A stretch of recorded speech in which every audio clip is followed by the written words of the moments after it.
अस्सलाम वालेकुम, मैं हूं ताहिर खान। मेरे YouTube चैनल में आपको खुशामदीद कहते हैं, जिसके हम एक्सपेक्ट कर रहे थे कि हमारे पास जो हमारी टीम सेलेक्ट हुई थी साउथ अफ्रीका टूर के लिए, थोड़ी सी अनएक्सपीरियंस टीम थी अगर मैं वनडे की बात करूं।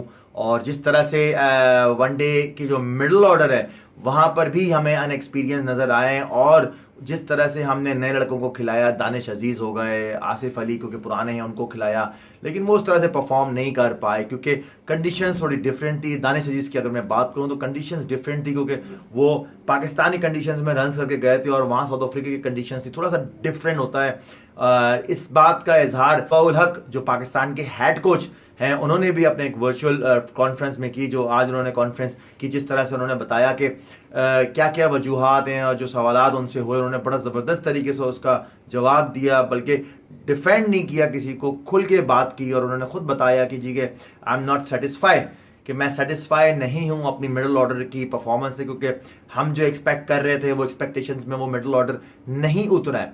मिसबाह-उल हक, क्योंकि जब मिसबाह-उल हक 2013 में पाकिस्तान क्रिकेट टीम के कप्तान थे तो वहाँ उस वक्त पाकिस्तान ने वनडे सीरीज अपने नाम की थी साउथ अफ्रीका की सरजमीन पे। और अब मिसबाह-उल हक एज अ हेड कोच हैं, अब पाकिस्तान ने ओडीआई सीरीज अपने नाम की है। कप्तान बाबर आजम कप्तान थे और साथ साथ जो जो लड़के वहाँ मौजूद थे, फ़खर जमान जो एक्स्ट्रा ऑर्डनरीज पूरी ओडीआई में नज़र आए और जिसका मिसबाह-उल हक ने भी एतराफ़ किया और बताया है कि जो अंदाज़ है फ़खर का, वही अंदाज से हमने कहा था कि फ़खर तुम खेलो और कोई you don't need to change anything else.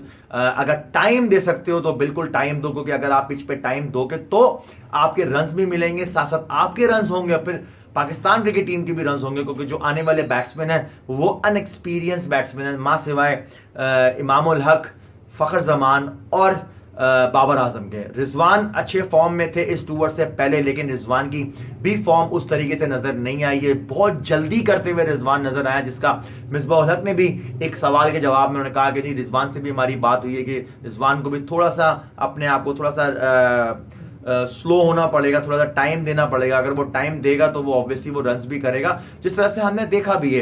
ये जब लास्ट T20 हुआ था जिसमें रिजवान ने 100 किए थे T20 में साउथ अफ्रीका के खिलाफ पाकिस्तान की सरजमीन में, तो यही एक फ़र्क है मैं समझता हूँ। क्योंकि जब उनसे एक सवाल किया गया कि जी की जो मिडिल ऑर्डर हमारे पास जब हमारा एक्सपोज हो गया तो फिर हमने सरफराज को मिडिल ऑर्डर में खिलाया, हमारे पास और भी प्लेयर मौजूद थे, लेकिन उसमें मिसबाह-उल हक ने बिल्कुल डिफेंड किया सरफराज की पोजीशन को और सरफराज को अच्छे लफ्ज़ों में डिफेंड किया। और उन्होंने कहा है कि जी क्योंकि हमारे जो यंग लॉर्ड थी, जो अनएक्सपीरियंस था, वो उस तरह से डिलीवर नहीं कर पाया था, क्योंकि ये आखिरी वनडे था और बड़ा क्रूशल वनडे था, डिसाइडर था इस सीरीज का।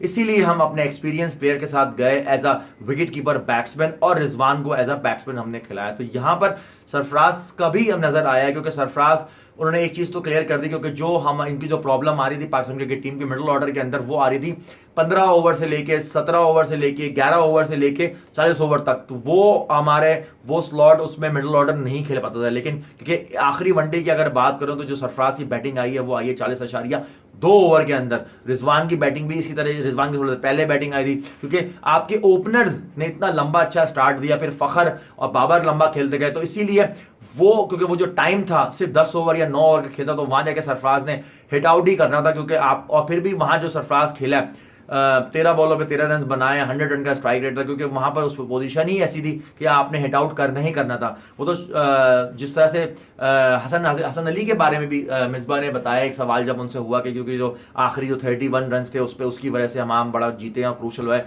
मिसबा ने बिल्कुल एक चीज का एतराफ किया कि क्योंकि ये रिस्पॉन्सिबिलिटीज हमारी मिडिल ऑर्डर की थी, उनको मिडिल ऑर्डर को पूरा खेलना चाहिए था। फ़हीम अशरफ वहाँ मौजूद थे, उसके अलावा जो भी प्लेयर्स वहाँ थे उनको करना चाहिए था, लेकिन हसन अली ने अपना कॉन्ट्रीब्यूट किया। क्योंकि हसन पावर हिटिंग कर सकते हैं, उनमें एबिलिटी है, और उन्होंने काज़म ट्रॉफी के अंदर फर्स्ट क्लास में 100 भी किए और फास्टेस्ट 100 किए हैं। वो चांस लिया गया हसन अली से कि जी के या अगर रन हो जाते हैं तो हमारे पास पोजीशन अच्छी हो जाएगी, और ये पोजीशन वो जो एक्सपेरिमेंट था वो कामयाब हुआ। तो इस चीज़ का तो एतराफ़ मिसबाह-उल हक ने किया। मिसबाह ने एक चीज़ और भी बोली है कि जो हमारे स्पिनर्स हैं साउथ अफ्रीका की, खासतौर पर तीसरे वनडे के अंदर वो स्पिनर्स ने काफ़ी अच्छा रोल किया है, और जो एक्सपेक्टेशंस कर रहे थे साउथ अफ्रीका की क्रिकेट टीम से कि वहाँ पर वो तब्रेज़ शमसी को भी खिलाएंगे, लेकिन शमसी को नहीं खिलाया, मकरम से बॉल करवाई, वहाँ पर सुमित ने बॉल की है, वहाँ महाराज से बॉल करवाई है। तो ये एक्सपेक्टेशन एक्सपेक्टेशंस थी, लेकिन उनकी एक्सपेक्टेशंस पे वो पाकिस्तानी बैट्समैन बिल्कुल उन्होंने एक्सपेक्टेशंस उनकी खराब कर दी। और जिस तरह से पाकिस्तान के ओपनर्स ने बैटिंग की अपनी आखिरी तीसरी वनडे में, मैं समझता हूँ इसी तरीके से हमें खेलना चाहिए किसी भी टीम के अगेंस्ट। टाइम लें, अपने आप को टाइम लें, अपने जोन में जाएं, अपना सिंगल डबल्स करें, आई सेट करें, जब आपको लगता है कि चार्ज करना वहां आप चार्ज भी करें। तो मैं समझता हूं बड़ा अच्छा स्टार्ट पाकिस्तान ने इस सीरीज जीतने से लिया है इस टूर का। और जब आने वाले जो 4 T20 हैं उसमें देखना है कि पाकिस्तान किस कॉम्बिनेशन के साथ जाता है। और एक जबरदस्त सवाल मिसबाह हक से